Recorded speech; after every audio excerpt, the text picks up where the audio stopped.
Hey guys, this is Justin. Hope everyone is having a great day. Today's video is going to be a little bit different. Most of my content I make so it can be watched by children, it can be watched by people with their families. I've got kids, they'll probably watch some of my videos in the future. This one, however, I do not recommend for children nor for parents to watch with their kids, because we're going over some stuff from Star Wars Legends, which is, I'll say, radically out of line with most of what we get in the rest of Star Wars, which essentially operates as a science fantasy series. Yes, there are murders, there's torture, genocide even, but there are definitely certain lines which usually are not crossed, but which will be in the bit of lore we're discussing today. So just keep that in mind. Either way, let's travel back to the Dark Forces series. You know the ones, of course. Kyle Katarn fighting the Empire, Dark Troopers, and in the second game in the series, Jedi Knight, becoming a Jedi Knight, hence the title, and facing off against Jarek and his cadre of Dark Jedi. One of these Dark Jedi is named Saris. You can see her here in the very fun FMV cutscenes used in the game, and there's actually lore which gives her an appearance in A New Hope as a character previously known as the Prophetess. Alright, and this takes us to the part I honestly have avoided talking about for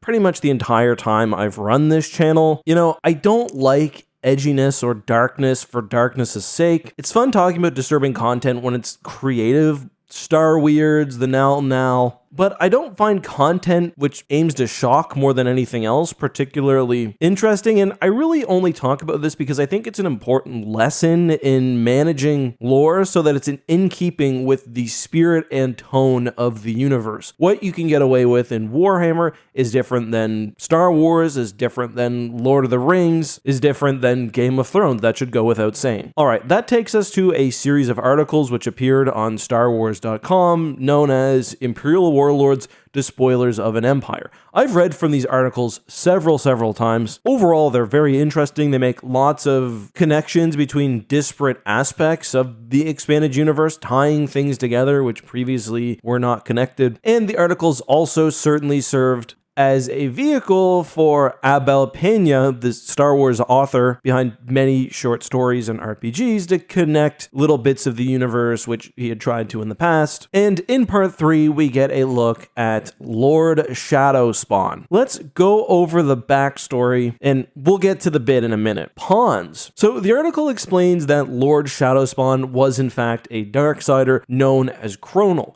We've talked about Cronal on the channel before. He has various identities, including Shadowspawn, but also Black Hole, a character first introduced in the old Star Wars newspaper comics. It's explained that Cronal was, and I quote, ripped from his mother's chest shortly after his birth and reached adulthood among the frightening warlocks of the planet Rand in the unknown regions. He was raised worshipping the way of the dark and training with the sorcerers of Rand, developed strange abilities, including Darkshare, which essentially generates a weapon out of pure force power. The article explains that his most cherished ability was Darksight, the capacity to foresee viable futures and bring about the one which most aligned with maximum annihilation, as worshipping destruction generally was a key aspect of the sorcerers of Tund and their teaching. You probably start to see where he gets the name Black Hole. The article continues stating that he believed he transcended the dualistic classification of the Force into light and dark side, though I mean, come on. Wanting destruction, moving everything towards destruction. I guess you could argue entropy is natural, but seems pretty clearly dark side, and in fact, he would go on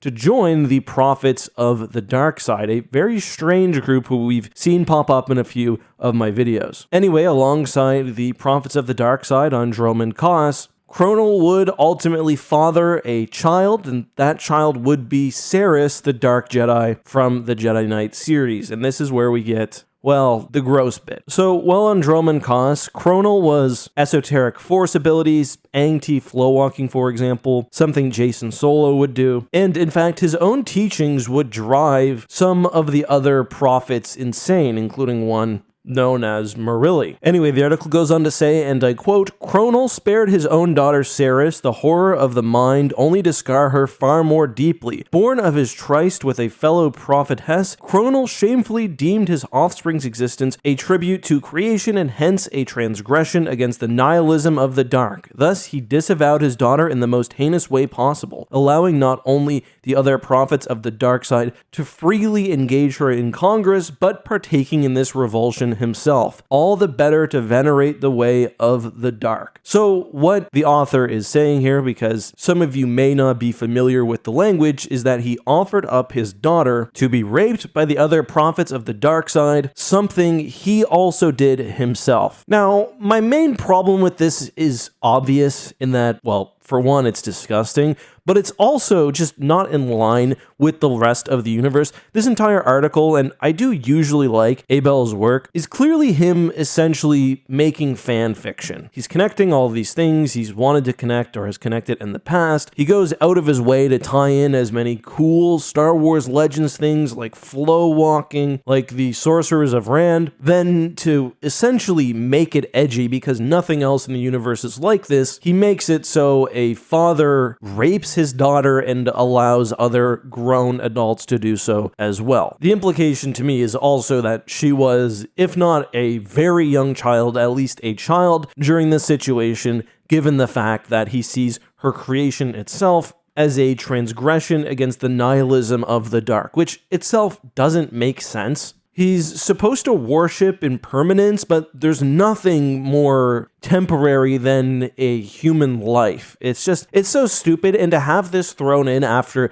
his fan fiction about dark side force weapons, essentially, it's cheesy. There are a few other Star Wars stories which have tried to handle rape or sexual assault. They never do so very well. Most famously, it was part of the backstory of Boba Fett back in the day. There are a few other occasions as well, often with Twi'leks too, and having a forced to be dancers slave species is also, yeah, not the best thing the universe has ever done. You can look into the character of Alima Rar for more on that. And again, in a universe which has a set tone, it's just a very cheap and gross way to try to make your character evil without putting the legwork in, really. I don't know, I just don't like it. I don't like the end of all the better to venerate the way of the dark, as if that's a way to talk about childhood incestual assault. And yeah, if I were the editor of this article, I would not have allowed this to go online. I think it's somewhat of a black mark against an otherwise pretty cool series of articles. Star Wars authors have to be careful. They have to know what the universe is. Maybe there's a way to tackle the subject matter properly. I'm going to argue this isn't it. It's also why there's a difference between blowing up the Death Star and basically the Jedi being cleansed with children being killed. Order 66 works because it's treated seriously, not nudged in between, and I'm not joking, Cronal having cool dark side black sword magic, and also him making Sith robots called Mechaduru. Anyway, that's my thought. I'm sure some of you will disagree with me. Some of you think the universe should be edgy. I don't. I think Star Wars essentially is, as mentioned, space fantasy, and it needs to be remembered. Again, my opinion, let me know yours respectfully down below. See you guys next time.